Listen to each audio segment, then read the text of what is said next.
এটা কি করছেন? পাগল হয়ে গেছেন নাকি আপনি? আপনার মাথা ঠিক আছে তো? আপনি আমাকে বাঁচাতে আসবেন না, আমাকে ছাড়ুন, আমাকে মরতে দেন। আরে ছি ছি, আপনি কি পাগল নাকি? মানুষ জীবন নিয়ে কত স্বপ্ন দেখে, আর আপনি জীবনটা এভাবে নষ্ট করতে চাইছেন? জীবন আমাকে এক এমন এক পর্যায়ে এসে দাঁড় করে দিয়েছে, সেখান থেকে আমার আর বাঁচা সম্ভব না। আমি মরতে চাই। আপনার জীবনে কি হয়েছে আমি কি একটু জানতে পারি? আমি একটা ছেলেকে অনেক ভালোবাসতাম, সে আমার সাথে বেইমানি করেছে, তাই আমি আর বাঁচতে চাই না। আপনি যেভাবে আত্মহত্যা করার চেষ্টা করছেন, আপনার বাবা মা জানে এই বিষয়টা? বাবা মা শুনলে কি আমাকে মরতে দেবে? যে বয়ফ্রেন্ড আপনাকে ছেড়ে দিয়েছে সেই বয়ফ্রেন্ডের জন্য আপনি মরতে চাইছেন, কিন্তু যে বাবা মা আপনাকে ছোট থেকে কষ্ট করে মানুষের মতন মানুষ করলো, সেই বাবা মায়ের কথা আপনি একবারও ভাবছেন না? আপনার মাথার সিট ঠিক আছে তো, না একদমই খারাপ হয়ে গেছে? তাহলে আমি এখন কি নিয়ে বাঁচবো? আমি যে ওকে অনেক ভালোবাসতাম। আমি মানছি আপনি ওকে ভালোবাসতেন, কিন্তু সে তো আপনাকে ভালোবাসেনি। আর সে যদি আপনাকে মন থেকে ভালোবাসতো, তাহলে কিন্তু আপনাকে সুসাইড করতে বাধ্য করতো না। আপনি আপনার নিজের বাবা মায়ের জন্য বাঁচুন। আপনি এই জঙ্গলে এখন কি করছিলেন? আমি বেকার একটা হতাশ ছেলে, এইদিক ওইদিক ঘুরে বেড়াই। আপনি তো আমার বয়ফ্রেন্ডের সাথে যোগাযোগ করতে পারেন, সে অনেক কোটিপতি, আপনার কোনো একটা ব্যবস্থা ঠিকও করে দেবে। যার মনে কোনো দয়া মায়া নাই, সে আমাকে কি হেল্প করবে? যেমন আপনাকে করেনি। হ্যাঁ, ঠিকই বলেছেন আপনি। সত্যি, দয়া মায়া যাদের জীবনে নেই, তাদের জীবনে কখনো প্রেম থাকে না। আপনি আমার চোখ খুলে দিয়েছেন। আপনার কাছে আমি চিরঋণী হয়ে থাকবো এর জন্য। ঠিক আছে, চলুন আমার সঙ্গে, আপনাকে বাড়িতে রেখে আসি। না, আপনার সাথে আমি যেতে পারবো না। তখন আমার বাবা মা অন্য কিছু ভাবতে পারে। আমি চলে যাব। আপনাকে এই অবস্থায় রেখে আমি কিভাবে যাই বলুন তো? চলুন আমার সঙ্গে। আমি ঠিক আছি, আপনি যান, আমি চলে যেতে পারবো। আচ্ছা ঠিক আছে, আসুন। হ্যাঁ, চলুন।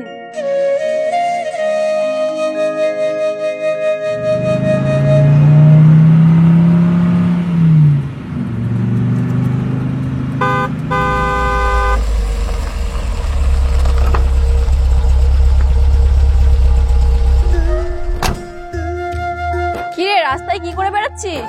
কি করব, বৃষ্টির দিনে কাজকর্ম নাই, ঘুরে ঘুরে বেড়াচ্ছি। তোর সঙ্গে আমার একটা কথা ছিল রে। হ্যাঁ, বল। চল না, আমরা অল্প দিনের মধ্যে বিয়েটা করে নি। বিয়ে? তোর সাথে আমি কি করে বিয়ে করতে পারি? তুই আমাদের স্ট্যাটাসটা দেখেছিস? আমি তোকে কি করে বিয়ে করতে পারি? তুমি কি কথা বলছো? আমাদের ভালোবাসা তাহলে মিথ্যা ছিল?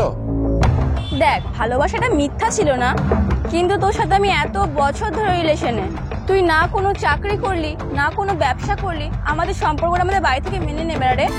এখন করছি না, সময় হলে আমিও ঠিক করব। দেখ, তুই চাকরি করতে করতে আমার তো অনেকটাই বয়স হয়ে গেছে, আমাকে তো বিয়ে করতে হবে। বল, আমার বাড়ি থেকে অনেক চাপ পড়ছে বিয়ের জন্য। এরকম বলিস না, অপেক্ষা যখন করলি আর কিছুদিন অপেক্ষা কর। সেই তখন থেকে কি গল্প করছিস? আমাদেরকে অনেক দূর যেতে হবে। আর এই ছেলেটাকে? বাবা, ওটা আমার এক বন্ধু, আমরা কলেজে একসাথেই পড়াশোনা করতাম। শোন, তুই আমার মেয়ে, আর এই গরিব ছেলের সাথে চলাফেরা করিস? বাবা, তুমি একটু গাড়িতে গিয়ে বসো, আমি কথা বলে এক্ষুনি আসছি। আর শোন, আমরা হচ্ছে কোটিপতি, ওটা মাথায় রেখে চলাফেরা করবি। বুঝতে পারলি তো ব্যাপারটা?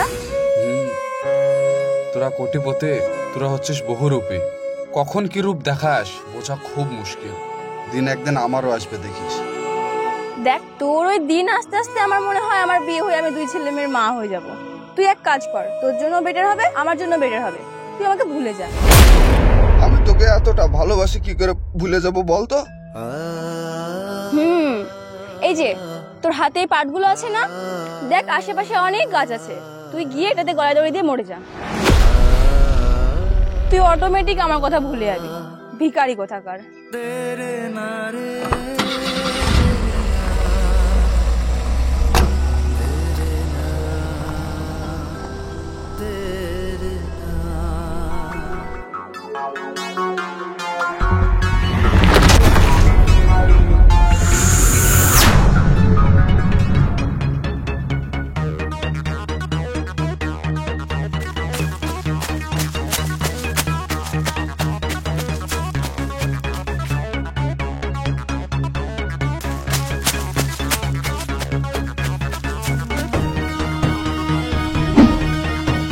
মাইনু,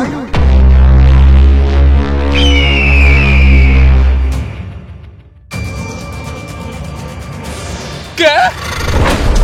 এটা তুই কি করছিস? যে অপরের জীবন বাঁচিয়ে বেড়ায় সে কিনা আজ নিজে আত্মহত্যা করতে যাচ্ছে।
দাদা পাপোশ লাগবে?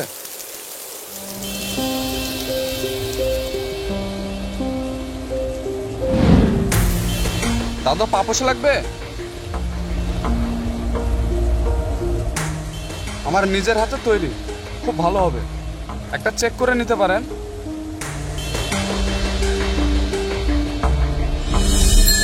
দাদা পাপোশ লাগবে নাকি?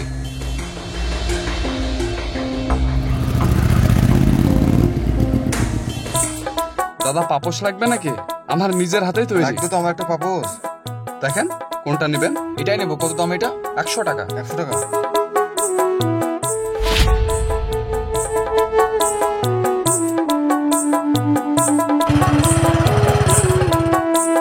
কাকা পাপোশ লাগবে নাকি? না না, পাপোশ লাগবে না। কিরে, নতুন ব্যবসা শুরু করেছিস মনে হচ্ছে? হ্যাঁ, নতুন ব্যবসা শুরু করেছে। তুই যে পার্টগুলো দিয়ে আমাকে গলায় দড়ি দিতে বলেছিলি, সেই পার্টগুলো দিয়ে আমার নিজের ডিজাইনে পাপোশ তৈরি করেছি। আর ওই পার্টগুলোর একটা খাস বাত জানিস? ওই পার্টগুলো দিয়ে একটা মেয়ে কিন্তু গলায় দড়ি দিতে যাচ্ছে। বাহ, বেশ ইন্টারেস্টিং তো। তা এই সব বিক্রি করে তোর কত টাকা প্রফিট হয়? নিজের পায়ে দাঁড়াতে পারবি তো? একটা ছোট বাচ্চা এক পা করে হাঁটতে হাঁটতে কিন্তু ঠিক একদিন হাঁটতে শিখে যায়। আমিও একদিন ছোট থেকে বড় হব, সেদিন ঠিক আমি তোকে আমার ঘরে নিয়ে যাবো। ছি, একজন পাপোশ করার বউ হব আমি? তুই কি পাগল হয়ে গেছিস? তুই আমাকে নিয়ে ভাবা স্বপ্নগুলো আর দেখিস না। তোর ওই মুখে আমার নামটা তুই আর নিস না। তৃষা, তুই দেখিস একদিন আমিও বড় হব। আচ্ছা শোন, ওইসব বাদ দে। তুই যে এই ঝড় বৃষ্টি মাথায় করে এইসব বিক্রি করছিস, তাহলে তো তোর শরীর খারাপ করবে। আর দেখ, তোকে তো আমি একদিন হলেও ভালোবেসেছি, তোর এই কষ্ট আমি দেখতে পারবো না। তুই এক কাজ কর, তোর এই সব পাপোশগুলো আমাকে দিয়ে দে। থাক, দয়া আর দেখাতে হবে না। এই পাপোশগুলো আমি প্রত্যেকটা গ্রামে গ্রামে গিয়ে বিক্রি করবো, যাতে আমার কোম্পানির প্রচার হোক। বাহ, কর, প্রচার কর। অনেক বড় একটা বিজনেসম্যান হ, তারপরে আবার আমাদের কোম্পানিটা কেনার চেষ্টা করিস না। তুই তো তোর বাপের টাকায় ফুটানি মারিস, আর আমি নিজে ইনকাম করে নিজের টাকায় ফুটানি মারবো।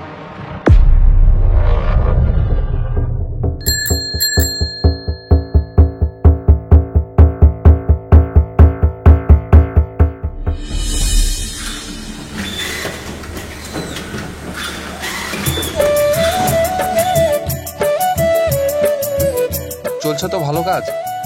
হ্যাঁ, চলছে ভালো কাজ।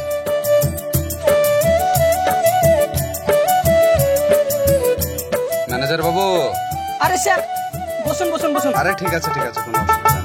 কাজের কোয়ালিটিগুলো একটু চেক করে নেবেন। হ্যাঁ, আর শ্রমিকেরা যদি কোনো ভুল করে থাকে তাদেরকে একটু হাতে ধরে বুঝিয়ে দেবেন।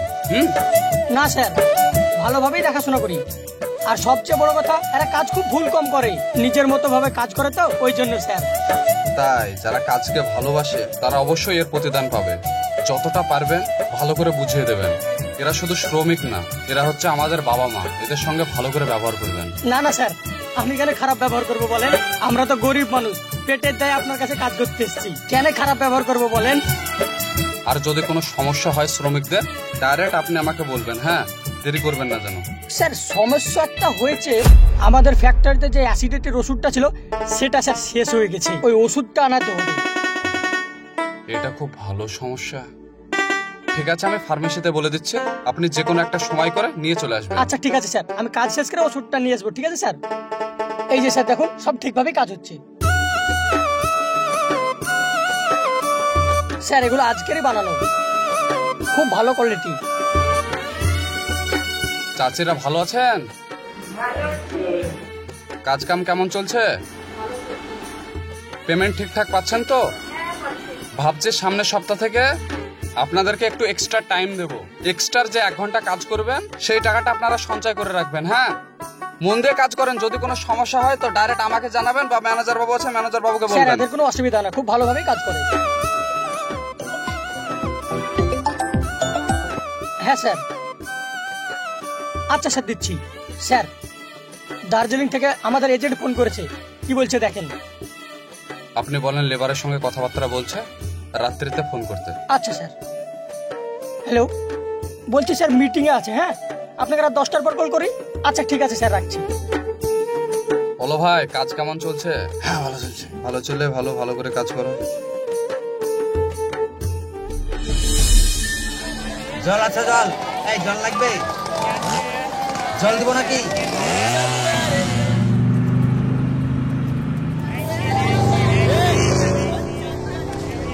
এই ভাইপো জল লাগবে? ভালো কোম্পানির জল আছে। আরে ভালো জল লেও, একটা লেও।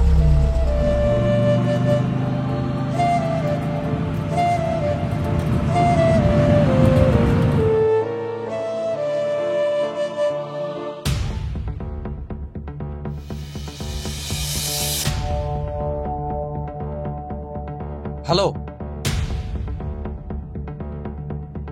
একটা কথা বলার ছিল। তোমার বাবা জল বিক্রি করছে, তুমি ওয়েটারে কাজ করছো, সব ব্যবসা গেল তোমরাই করবা নাকি? দেখো, ওই কথা বলে আর লজ্জা দিও না গো। আমরা পার্টনারশিপে বিজনেস করতে গিয়ে ভীষণ বাজেভাবে ফেসে গেছি। হ্যাঁ, তো নতুন ভাবে আবার শুরু করবে। একবার হেরেছো তো কি হয়েছে, আর একবার চেষ্টা করো। নতুন করে শুরু করার জন্য অত হিউজ পরিমাণে টাকা এই মুহূর্তে আমাদের কাছে নেই গো। তোমার যত টাকায় লাগো আমি দেবো, তুমি আবার নতুন ভাবে ব্যবসা শুরু করো। তুমি পারবে না, সে অনেক টাকার ব্যাপার। আরে যত টাকায় লাগুক আমি দেবো বললাম তো, তুমি আবার নতুন ভাবে ব্যবসা শুরু করো। তোমার সাথে এখন অত কথা বলে চলবে না, মালিক দেখলে আমাকে অনেক বকাবকি করবে। শোনো, তুমি কাল থেকে এই রেস্টুরেন্টে কিন্তু কাজে আসবে না। হ্যাঁ, তোমার বাড়িতে তোমার টাকা পৌঁছে যাবে।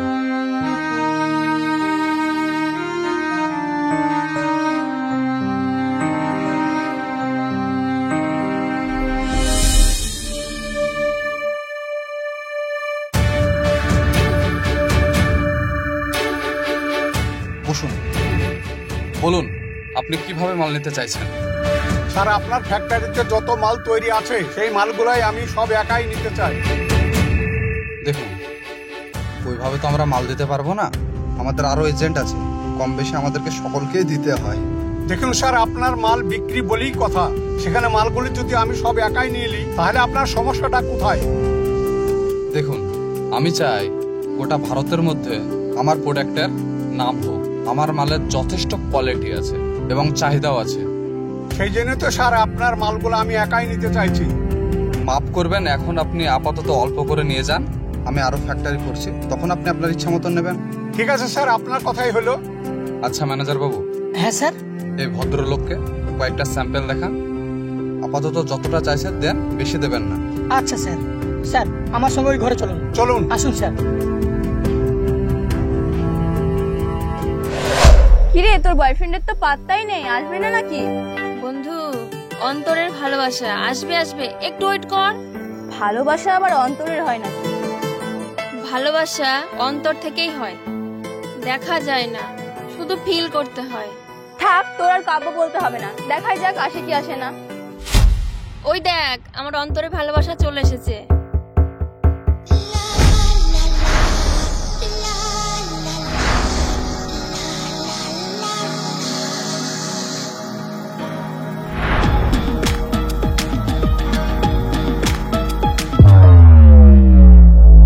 কতক্ষণ হলো আসা?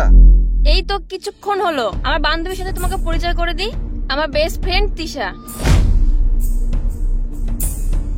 Hello, hi. ভালো আছেন? এই অনু, বলছি তোরা দুজন গল্প কর, আমি না বাড়ি যাই। হ্যাঁ, আমার শরীরটা না খুব একটা ভালো লাগছে না। কেন, তোর আবার হট করে কি হলো? খুব শরীর খারাপ করছে? তাহলে চ ডাক্তারের কাছে নিয়ে যাই। না না, দরকার নাই, আমি একাই চলে যাবো, আমি আসছি। হ্যাঁ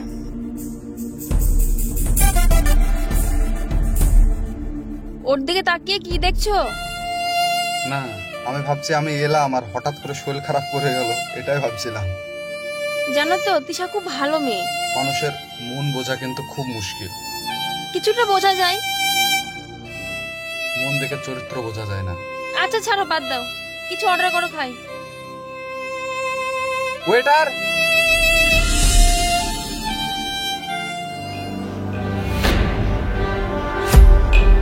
চাচা কি ব্যাপার, আপনি হঠাৎ আমার বাড়িতে? ভালো আছেন? হ্যাঁ বাপ, ভালো আছে। তোমাকে আমি মনে আঘাত দিয়ে অনেক কথা বলেছি, ওই জন্য তোমার কাছে আমি ক্ষমা চাইতে আসলাম। আর চাচা, এইভাবে ক্ষমা চেয়ে আমাকে ছোট করবেন না, আমি আপনার ছোট ছেলের মতো। তুমি তিশাকে ভালোবাসো আমি জানতাম না। কি করে জানলেন আপনি? জানলাম আমি যখন ব্যবসায় ফেসে যাই, তখন ব্যবসাটাকে দাঁড় করানোর জন্য তুমি তিশাকে অনেক টাকা পয়সা দিয়েছো। তিশা আমাকে সব বলেছে, কিন্তু তিশা তোমাকে প্রচন্ড ভালোবাসে। না চাচা, সে আমাকে কখনো ভালোবাসে, আমার সাথে শুধু নাটক করে গেছে। আমি ওকে পাগলের মতন ভালোবাসতাম। আমি তিশার বিয়ের জন্য তোমার কাছে আসলাম। মানেটা ঠিক বুঝতে পারলাম না আমি। মানে আমার মেয়ে তিশা তোমার সঙ্গে বিয়ে দেবো তাই ভাবছি। না চাচা, আপনি অনেক দেরি করে ফেলেছেন। আপনাদের অহংকারের জন্যই কিন্তু আপনারা পজিশন হারিয়েছেন। কি করে বিয়ে করবো বলুন? কেন, তিশাকে তুমি ভালোবাসো না? হ্যাঁ, আগে বাঁচতাম, কিন্তু এখন আর বাসি। তিশাই তো তোমার কাছে পাঠালো আমাকে। না চাচা, কোনো অহংকারী মেয়ে আমার জীবনে না আসুক, আর আমার জীবনে এসে যাতে আমার জীবনটা নষ্ট না করে দেয়। হ্যাঁ, অহংকার ছিল, কিন্তু তার আমি সাজা পেয়েছি। আমি তোমার সঙ্গে আমার মেয়ে তিশার বিয়ে দিয়ে আমি পাপের প্রায়শ্চিত্ত করতে চাই।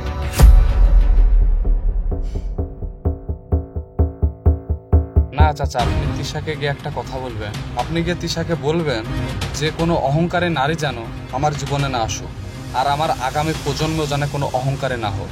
তোমার হাত ধরছি বাপ, তুমি তিশাকে এইভাবে ঠেলে ফেলে দিও না, তুমি ওকে মেনে নাও। আরে চাচা, আপনি কি করছেন? বসেন। শোনেন চাচা, আমি জীবনে অনেক কষ্ট করে এই পজিশন পেয়েছি। আমি চাই না যে আমার জীবনে কোনো অহংকারী মেয়ে এসে আমার পজিশনটা এভাবে এসে নষ্ট করে দেয়। আপনি তৃষাকে গিয়ে বলবেন মাইনুলে কোনো হারে নেই, আপনি আসতে পারেন। ঠিক আছে বাপ।